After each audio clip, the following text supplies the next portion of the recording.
Hey, happy Friday, Team BioSafe. I hope everybody had a good, productive week and that everybody's doing real well. The topic for this week's fireside chat with me, Zac the Grow Guy, is going to be kind of talking a little bit about harvesting and timing on that, and then I'm going to kind of go over some of the pros and cons of dry trimming versus wet trimming. So that I'm not saying one is better than the other, but there's definitely people that do one or the other, and so I'm just going to kind of give the advantages of both.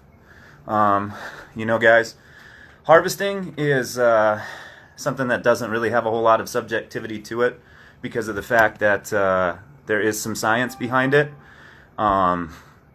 Basically, if you're looking for optimum THC levels when harvesting cannabis plants, you're going to want to basically cut them down when they start to show about 10% amber trichome color, and the rest are going to be that milky, cloudy color. At that point, you are basically at peak THC production.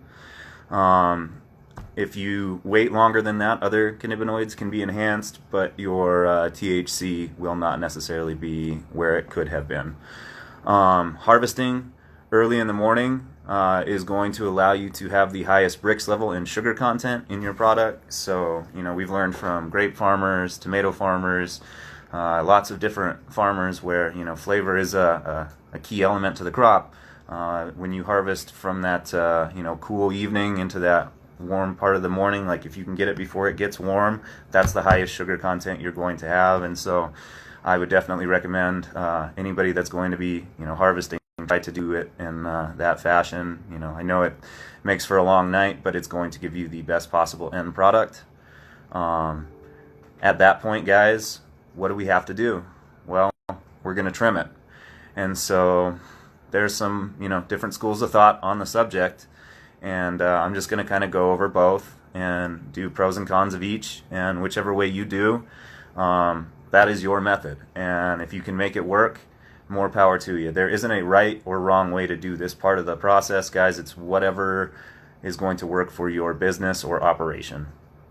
A pro of trimming wet is that it's really good in a wet climate. If you have, a humidity problem, harvesting and then taking off all that extra plant material is not only going to expose more surface area to be desiccated, but it's going to take some of that moisture content out of the environment that you would have in that leaf matter just being present. So it's definitely good if botrytis is a concern for you and you've tried to dry trim and things have happened during that process.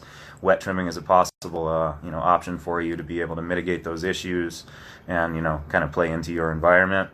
Another thing about wet trimming, guys, is that it saves space.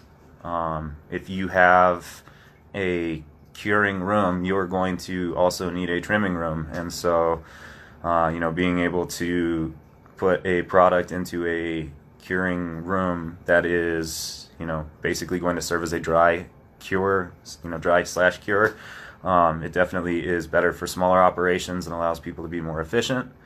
And the other thing about wet trimming, guys, is that it's scalable. If you're running a very large operation and you need to use machines to, basically process some of your product, if you wait till it gets dry, it will, basically chew everything up and turn it into an unsellable product. And the idea is to try to preserve some of that integrity. Bulldog Trafficker says trimming wet is a big no-no. Nugs are going to smell like wet, freshly cut grass. Bulldog, it's all about someone's environment, man. Again, if they're in a real wet environment and they're going to have botrytis because they let it sit without removing some of that excess moisture, I'd rather, have a process that you could automate and try to get into a little bit more smooth pattern than have to throw crop away. That leads into my next point, though. Wet trimming can degrade quality. With all that surface area being exposed and the plant drying out very quickly, you don't really get as much of a cure, you can say. And so, things are converted faster, and you're not necessarily going to get those aromas and nuances that people are growing different varieties for. If nobody cared about taste or flavor, we wouldn't have this many genetics available to us as a group. It's definitely a messier and stickier process. When you wet trim something, you are going to make sure that you've got plenty of isopropyl alcohol or coconut oil and lots of gloves, because you're going to basically become a piece of glue at that point. And so that definitely can be a detriment for some folks. And again, with a faster dry time, you're going to have a greater product loss because of the fact that there isn't that cure occurring. And so if something goes from wet to dry very quickly and that water weight just dissipates, you are going to see a greater loss of wet weight that you would not necessarily see with a dry trim.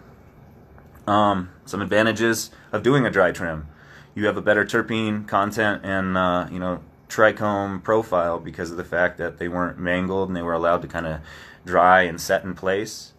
You definitely get a better appearance from a dry trim because it's easier to take off the crow's feet and smaller sugar leaves because they don't necessarily conform to the flower completely. They do kind of encapsulate it and help preserve some of the oils and everything that we are, the oils, the flavors that we're trying to impart into all this stuff. Dry trimming really allows you to do that correctly.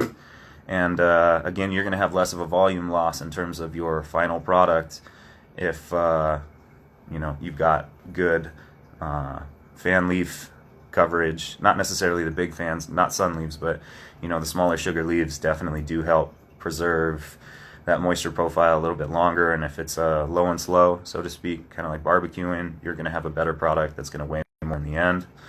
But there are some downsides to dry trimming as well, guys.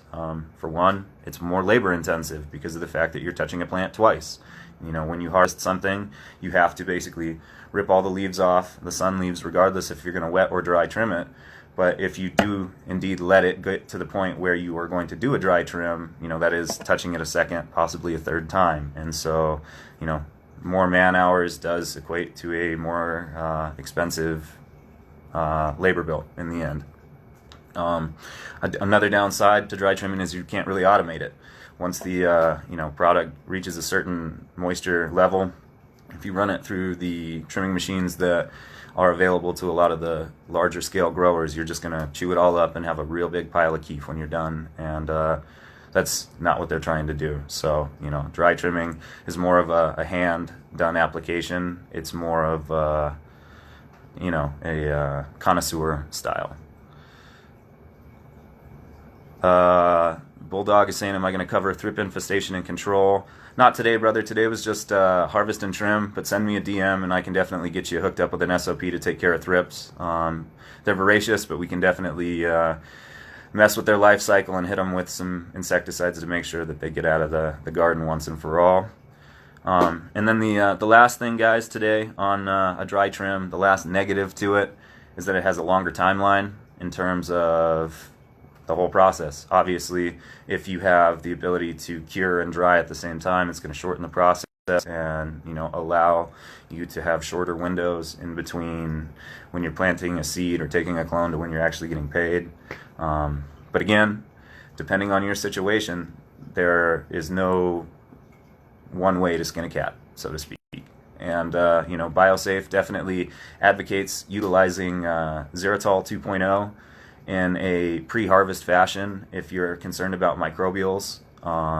Basically breaks down into oxygen, water, and CO2, so there's no harmful residual. There's nothing that's going to be imparted into the plant or be harmful to your trimmers, but it allows you to cut down the cleanest product possible.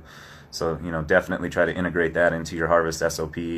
And for your curing rooms, utilizing the foamer with Sanidate 5 in between cures is going to ensure that there's no bacteria or fungal pathogens that could be left over or propagate themselves in the environment at that point. And cure is something that definitely takes it's a low and slow process. I like to do 60-60 myself, 60 degrees, 60% humidity, and when the stems can snap, that's when they go into jars. But I know that's not the process for everybody, and I really appreciate everybody tuning in again today. I hope you all have a wonderful weekend, and thank you all for being on Team BioSafe. Next week, I will not be doing a fireside. I will be on a plane. I want to give a shout out to Valleywide Hydroponics in Tulsa. That's where I will be on Monday. Anybody in the Oklahoma area, come through and say what's up.